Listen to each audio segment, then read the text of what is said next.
जहां बिलावल भुट्टो जरदारी जलसे से खिताब कर रहे हैं। जो बस बस बस बस जो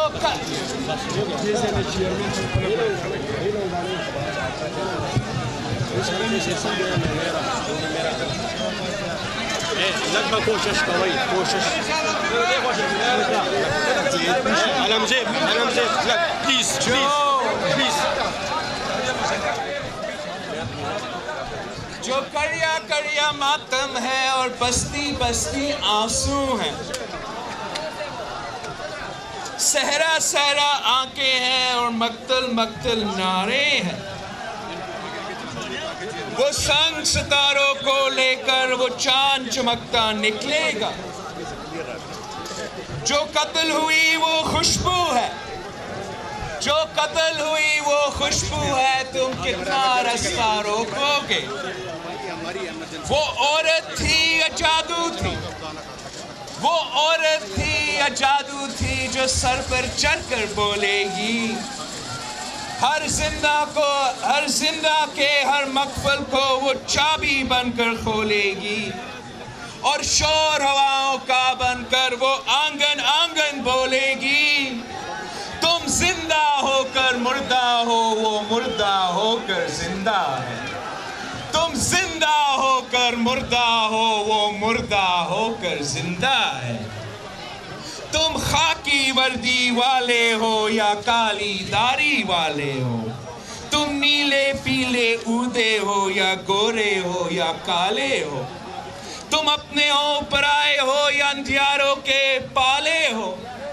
वो शमशफा की आंखों में वो सुनी साख सुबेरों की, वो थुक्की देश की कोयल थी या थर में भर का सावन। वो प्यारी हंसी बच्चों की, वो प्यारी हंसी बच्चों की या मौसम लदिया पावन थी। तुम काली रातें चोरों की, वो पंख पकेरे मोरों की। वो बहन किसानों की प्यारी, वो बहन किसानों की प्यारी, वो बेटी मिल मजदूरों की। वो कैदी थी, वो कैदी थी जिंदानों की, अय्यारों की, सरदारों की, जनरलों की, गद्दारों की। वो एक नहत्ती लड़की थी और पेशी थी दरबारों की। वो एक नहत्ती लड़की थी और पेशी थी दरबारों की। वो बेटी थी पंजाबों की, खैबर की, मौलानों की। वो सिंध मदीने की बेटी, वो सिंध मदीने की बेटी, वो नई कहानी करबल की। वो खून में लथपथ पिंडी में बंदूकें थी, बम गोले थे। वो तन्हा प्यासी हिरनी थी, वो तन्हा प्यासी हिरनी थी और हर सू कातिल टोले थे। रुत चिनारों से कहना, रुत चिनारों से कहना, वो आनी है, वो आनी है। वो सुंदर ख्वाब हकीकत बन चा जानी है। वो भयानक सपना आमिर का, वो दरिया देश समंदर थी जो तेरे मेरे अंदर थी। वो सूंधी मिठी सिंदरी की, वो लड़की लाल कलंदर थी, वो लड़की लाल कलंदर थी, वो लड़की लाल कलंदर थी।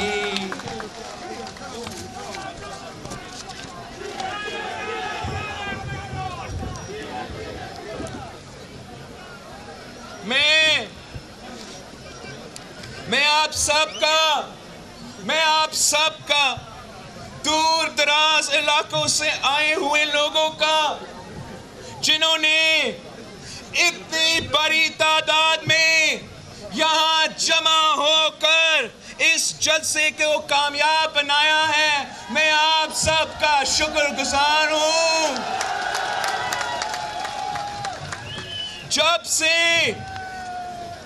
जब से ये PTIMF की अवाम दुश्मन बजट पेश हुआ है, ये मेरा 5वां जलसा है।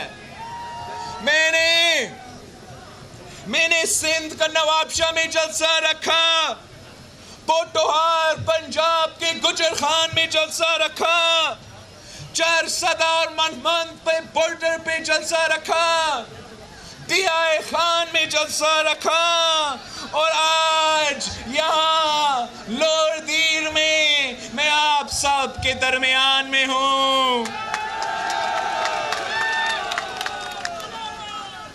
हर जगह अवाम इतनी बड़ी तादाद में जमा होना इस बात की गवाही है कि कल भी भुट्टो जिंदा था, आज भी भुट्टो जिंदा है। कल भी भुट्टो जिंदा था, आज भी भुट्टो जिंदा है। कल भी बीबी जिंदा थी, आज भी बीबी जिंदा है। कल भी बीबी जिंदा थी, आज भी बीबी जिंदा है।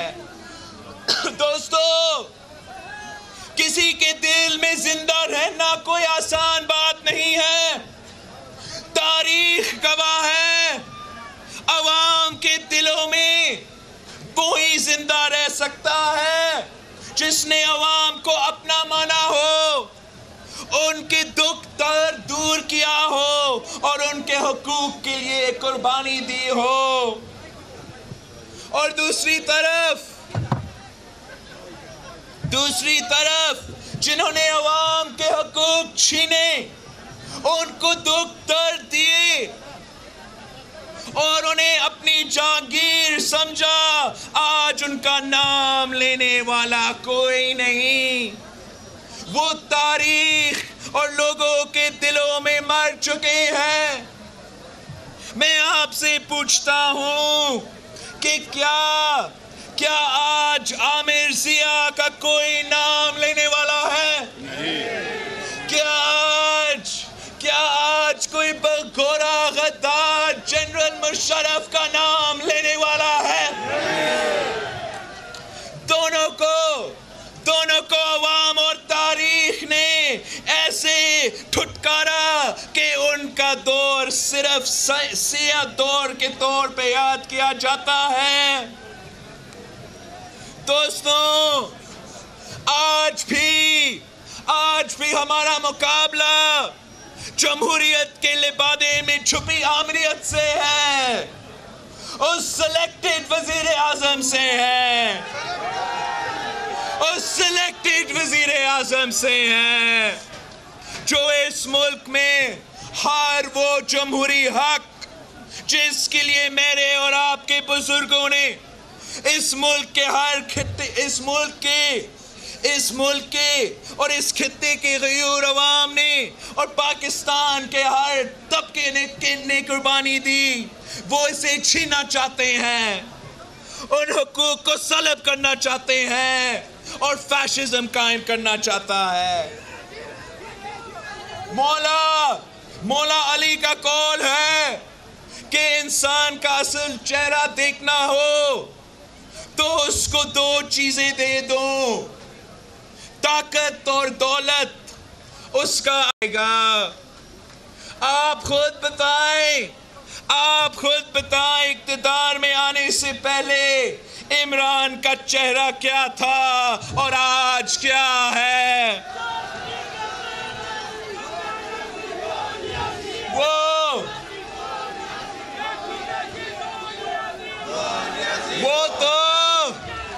वो तो इंसाफ का बात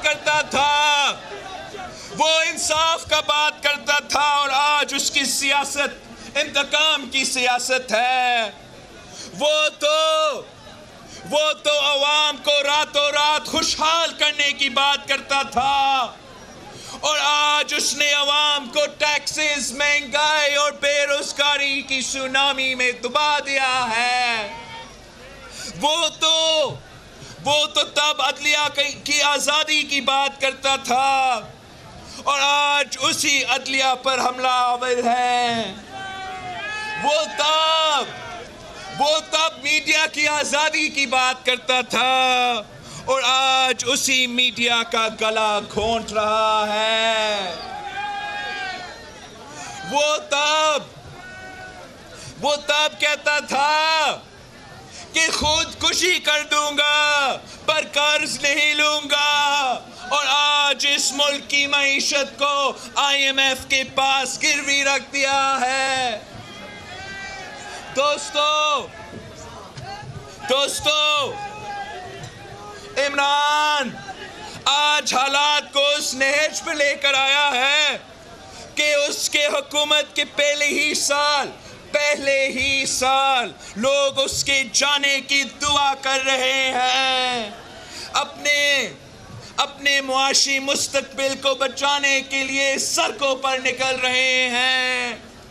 चाहे वो गरीब हो या सफेद पोश, मजदूर हो या ताजिर, किसान हो या तनख्वाहदार, सबका बुरा हाल है और सब परेशान हैं।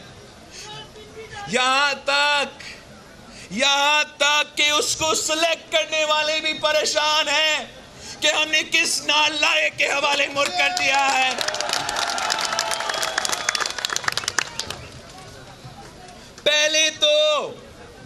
पहले तो एक साल में 3 बजट्स लेकर आए, फिर आप खुद बताएं कि इस अवाम दुश्मन बजट में इस अवाम और इस मुल्क की मईशत के साथ क्या किया है। बिजली महंगी, गैस महंगी, दालें महंगी, डॉलर महंगा, पेट्रोल महंगा, दूध महंगा, दवाइयाँ महंगी, इलाज महंगा, जीना महंगा, मरना महंगा, मगर सुकून सस्ता। दोस्तों, इनकी अवाम दुश्मन बजट में वफाक की नालायकी की वजह से सूबे दिवालिया हो रहे हैं। पंजाब, सिंध और खैबर पख्तूनख्वा को अपना हिस्सा से कम पैसा दिया जा रहा है। पख्तूनख्वा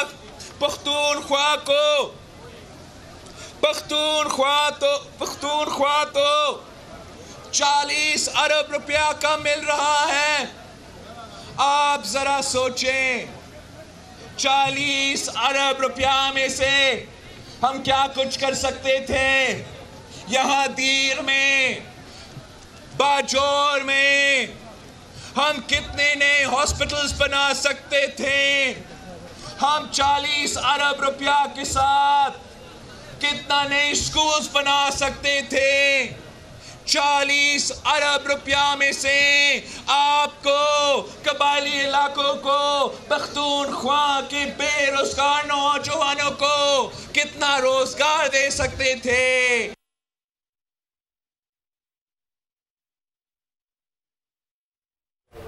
ये पैसा आप पे खर्च होना चाहिए, ये पैसा आपके खिदमत के लिए खर्च होना चाहिए। किसी इस्लामाबाद की कठपुतली का हक नहीं है कि वो फैसला करे कि आपका वसाइल, आपका पैसा कहाँ खर्च होगा, कैसे खर्च होगा।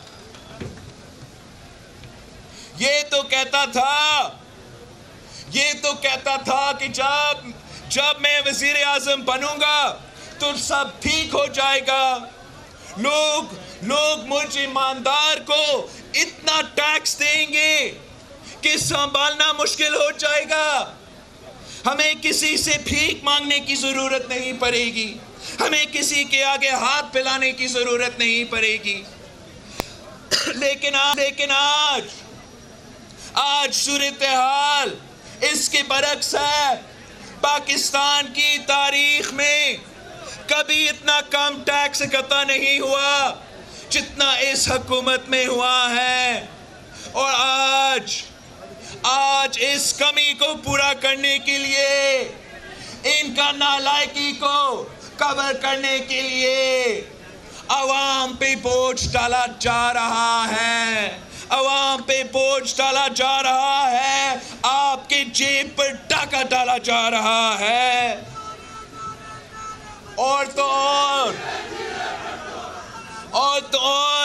ये 18वीं तरमीम को ख़त्म करना चाहते हैं। ये NFC अवार्ड को, आपका NFC अवार्ड को कम करना चाहते हैं। सूबे के हुकूक पर डाका डालना चाहते हैं। वसाइल का मालकी छीनना चाहते हैं। वो 1973 की आईन जिसके लिए शहीद जुल्फिकार अली भुट्टो ने फांसी का फंदा कबूल किया था, वो 1973 की आईन जिसके लिए शहीद मोहतरमा बेनज़ीर भुट्टो ने 30 साल जदोजहद की, शहादत कबूल की, वो आईन जिसमें मेरे पार्टी कारकुन के खून पसीने शामिल है, उस पे समझौता नहीं हो सकता।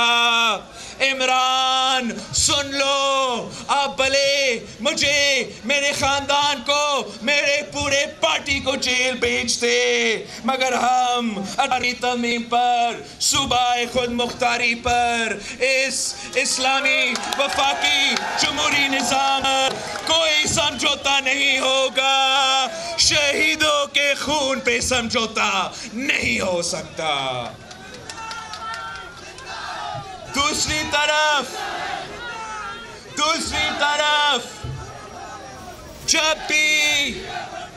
जब भी आपकी हुकूमत आई है, जब अवामी हुकूमत आई है, जब पीपल्स पार्टी की हुकूमत आई है, तो फिर क्या हुआ है?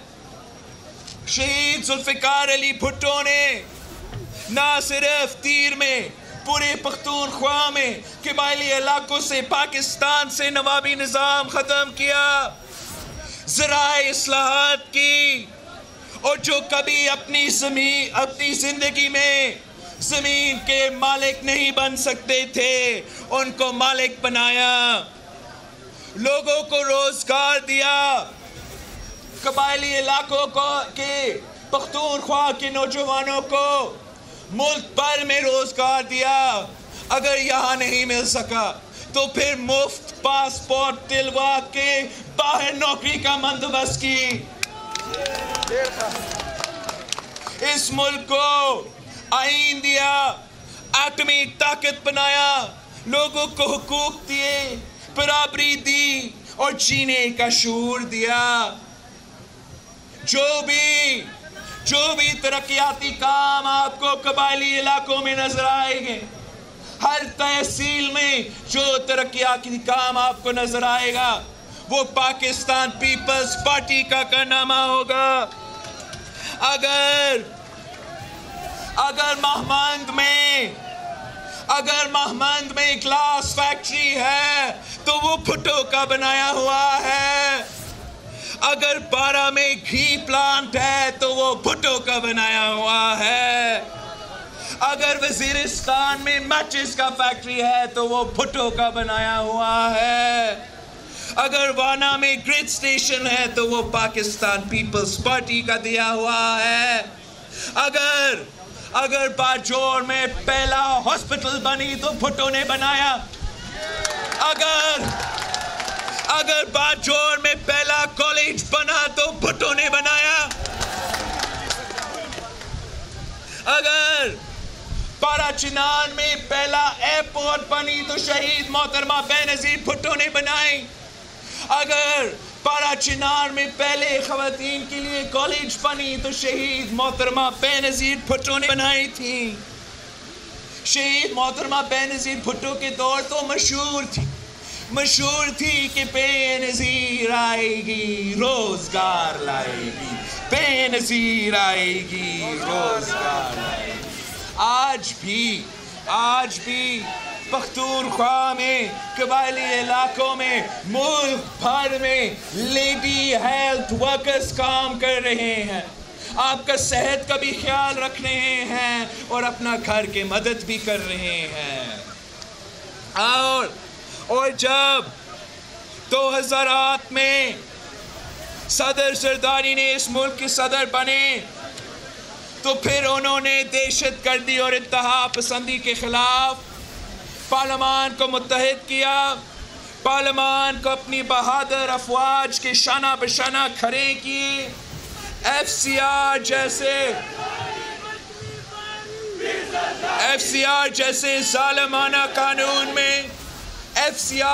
ज़ालिमाना कानून में पहली बार तरमीम करके पॉलिटिकल एजेंट्स के फैसलों के खिलाफ अपील का हक दिया। पॉलिटिकल पार्टीज एक्ट में तरमीम करके सियासी पार्टियों को पहली दफा कबायली इलाकों में कैंपेन का हक दिया गया। 5 साल में कबायली इलाकों का बजट को 500% बढ़ा दिया। सदर जरदारी के दौर में तनख्वाहों में 150% इजाफा किया, पेंशन्स में 100% इजाफा किया, सिपाहियों की तनख्वाहों में, फौज की तनख्वाहों में 175% इजाफा किया। ये ना किसी और पार्टी के दौर में हुआ है, ना किसी फौजी आमिर के दौर में हुआ है, ये सिर्फ और सिर्फ पाकिस्तान पीपल्स पार्टी के दौर में हुआ है।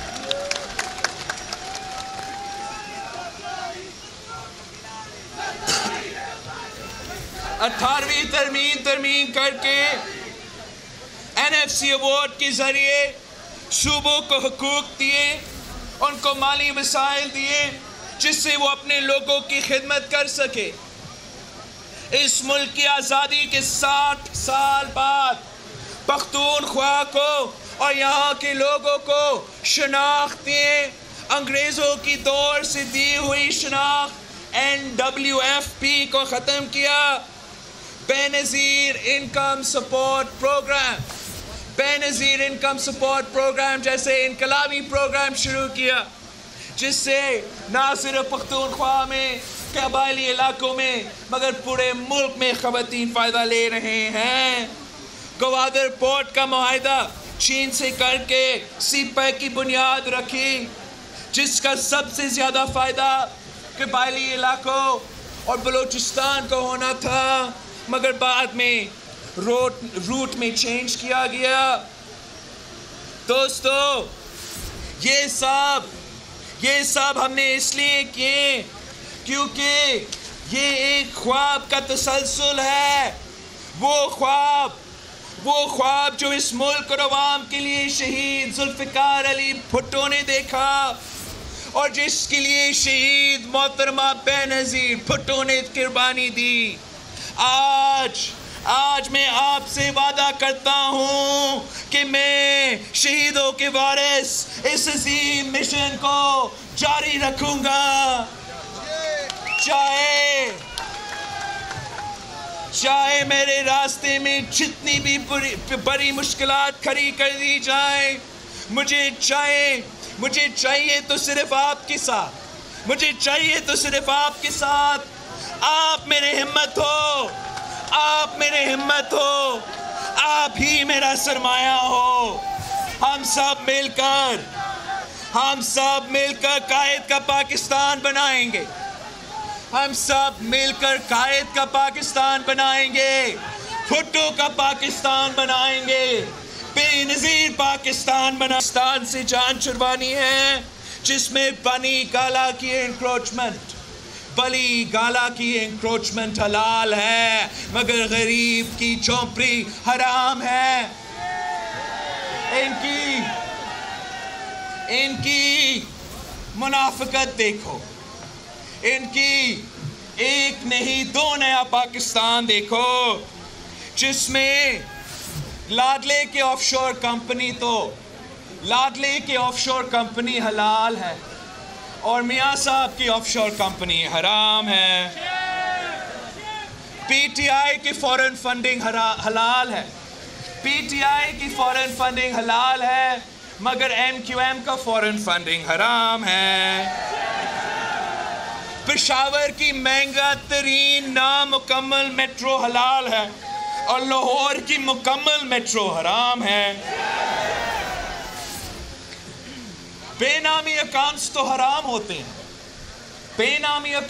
हराम होते हैं, मगर बेनामी वजीर आज़म हलाल होते हैं।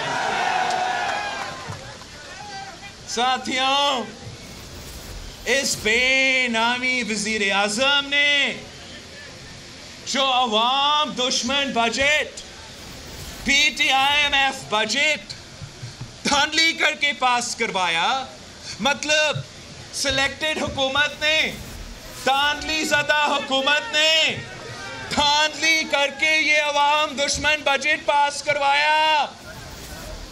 जो कबायली इलाकों से ताल्लुक रखने वाले 2 मेंबरान असेंबली हैं, उनको बजट सेशन में आने ही नहीं दिया, अपने अवाम की नुमाइंदगी नहीं करने दिया, अपने अवाम के लिए बोलने का मौका नहीं मिला, वोट तक डालने का मौका नहीं मिला।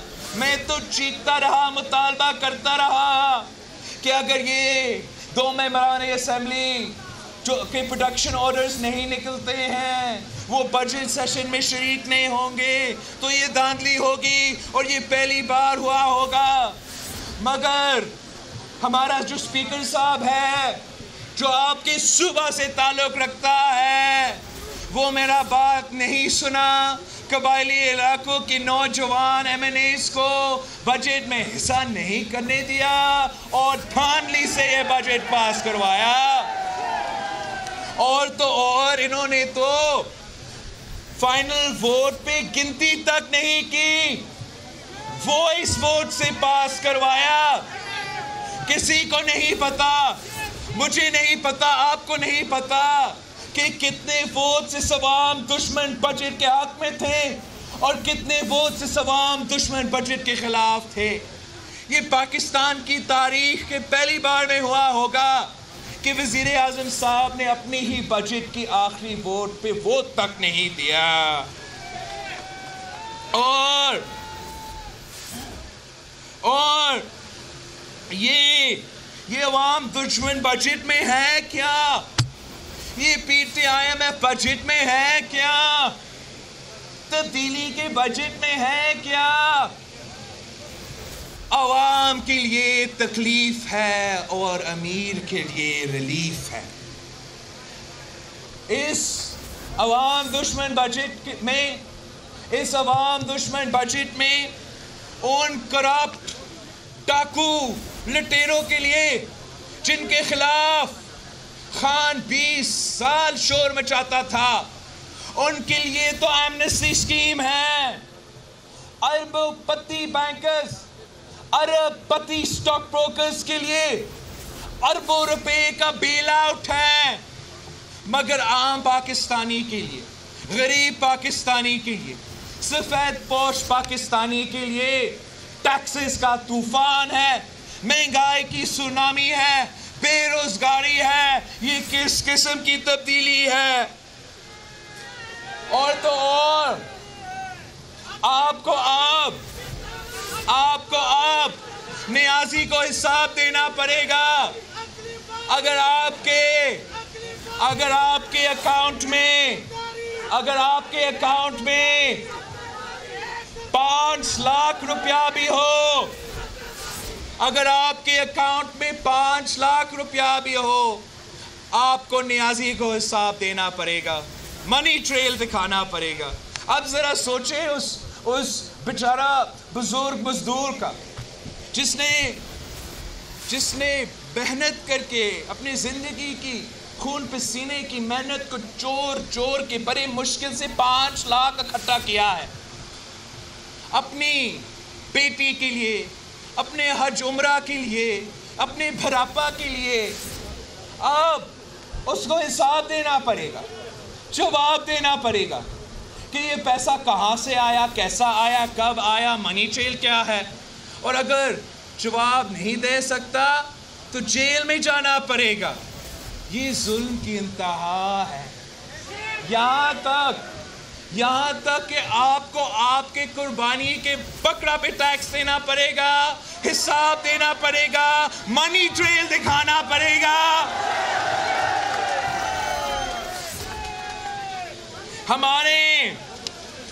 हमारे मुआशी हकूक का तहफ़्फ़ुज़ तब तक नहीं हो सकता जब तक हमारा जमहूरी हकूक और हमारा इंसानी हकूक महफूज है। ये किस किस्म की जमहूरियत है? ये किस किस्म की आज़ादी है कि 70 साल बाद 2018 में भी हम साफ और शफाफ इलेक्शंस नहीं कर सकते हैं। ये किस किस्म की जमहूरियत है? आपने सब देखा कि 2018 के इलेक्शंस में मुल्क भर में बंदूक की जोर पर पोलिंग एजेंट्स को पोलिंग स्टेशन से बाहर फेंका गया। RTS के बहाने पर 3-4 दिन रिजल्ट्स को रोका गया। पाकिस्तान की तारीख में पहली बार इतना देर किया गया। इमरान तो सिर्फ 4 हलके के शोर मचाता था, रोना रोता था इन 4 हलकों का, और वही फॉर्म 45 जिनको खान ने मशहूर करवाया था इन 4 हलकों के लिए। 2018 के इलेक्शंस में फॉर्म 45 मुल्क भर से गायब है। पाकिस्तान की तारीख में पहली बार पाकिस्तान फौज को पोलिंग स्टेशंस के अंदर खड़ा कर दिया गया, जिससे हमारे इदारे को बिला वजह मुतनाज़ा बनाया जाता है। आज भी कबायली इलाकों के इलेक्शंस में यही सब कुछ हो रहा है। अगर जनरल ज़ियाउल हक को जरूरत नहीं पड़ा फौज को पोलिंग स्टेशंस के अंदर भेजना, अगर जनरल मुशर्रफ को जरूरत नहीं पड़ा फौज को पोलिंग स्टेशंस के अंदर खड़े करने का, उन्होंने भी धांधली किया, मगर इस हद तक इन्होंने इदारों को मुतनाज़ा नहीं बनाया, इन्होंने इदारा को पोलिंग स्टेशंस के अंदर खड़े नहीं किए। 2008 और 2013 में जब दहशतगर्दी अरूज पे थी, तब भी हमने फौज को पोलिंग स्टेशंस के अंदर खड़ा नहीं किया था। तो फिर मैं पूछता हूं कि इमरान के लिए ये सब कुछ क्यों किया जा रहा है? हमारे इदारे को, आपके इदारे को मुतनाज़ा क्यों बनाए जा रहे हैं? ये किस किस्म के साफ और शफाफ इलेक्शंस है? अब देखिए, कबायली इलाकों में इलेक्शंस चल रहे हैं और इलेक्शन के दौरान सेक्शन 144 लगाया जाता है। कौन सा साफ और शफाफ इलेक्शन हो सकते हैं जब सेक्शन 144 लगाए हुआ है? और वो भी जब सेक्शन 144 सिर्फ ऑपोजिशन के लिए होगा। PTI के सारे उम्मीदवार आज़ादी से अपने कैंपेन चला रहे हैं, बाकी सबको, हमारे उम्मीदवारों को, अपोजिशन के सारे उम्मीदवारों को सेक्शन 144 को बहाना बना के हरासा किया जा रहा है। मैं पूछता हूं कि सेक्शन 144 के मुताबिक जो इलेक्शन डे पे पोलिंग स्टेशंस के बाहर कतारें बनते हैं, क्या वो भी सेक्शन 144 के मुताबिक गैर कानूनी होंगे? क्या जैसे अब सेक्शन 144 सिर्फ ऑपोजिशन के लिए है, इलेक्शन डे पे भी सेक्शन 144 सिर्फ ऑपोजिशन के लिए होगा? पोलिंग डे पे भी आप सिर्फ PTI वालों को, PTI वोटर्स को कतारों को इजाजत देंगे? इलेक्शन कमीशन जागो! आप कितने इलेक्शंस इमरान के लिए रिग होने देंगे? आप अपना काम करो, पूरा पाकिस्तान देख रहा है। ये बाय इलेक्शन साबित कर देगा कि हमारे यहाँ क्या इलेक्शन कमीशन है या सिलेक्शन कमीशन है।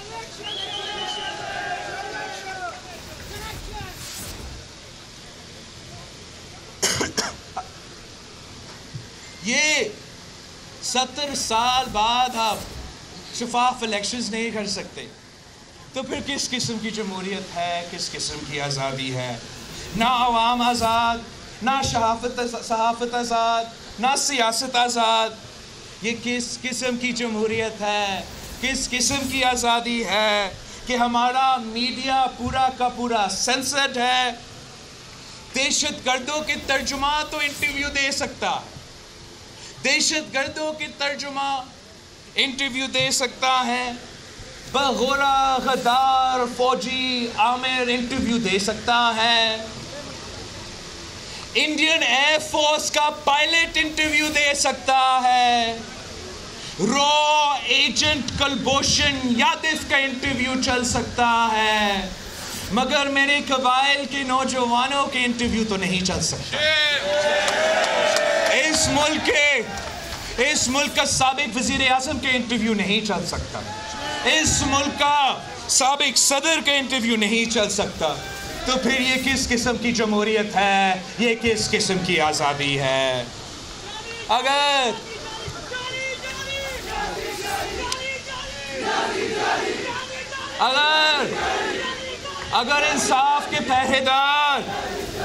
अगर इंसाफ के पहरेदार गरीब की झोंपड़ी को तहफ़्फ़ुज़ देने के बजाय उनको गिरवा रहे हैं, हमारा फ्रीडम ऑफ स्पीच को तहफ़्फ़ुज़ देने के बजाय हमारा ज़बान बंदी कर रहे हैं, तो फिर ये किस किस्म का आज़ादी है, ये किस किस्म की जमहूरियत है? ये किस किस्म की जमहूरियत है कि कबायली इलाकों से लेके क्वेटा और कराची तक हमारा हज़ारों शहरी लापता है, हज़ारों शहरी लापता है, मगर हम उनको ढूंढ नहीं सकते। ये किस किस्म की जमहूरियत है कि हमारा शहरी से लेके कायदीन तक कत्ल हो जाते हैं, मगर हम कातिल पकड़ नहीं सकते हैं? ये किस किस्म की जमहूरियत है, ये किस किस्म की आज़ादी है कि रातों रात मैंने कबायली इलाकों पाकिस्तान पीपल्स पार्टी के चेयरमैन बिलावल भुट्टो जरदारी इस वक्त दीर में खिताब कर रहे हैं। सवाल उठा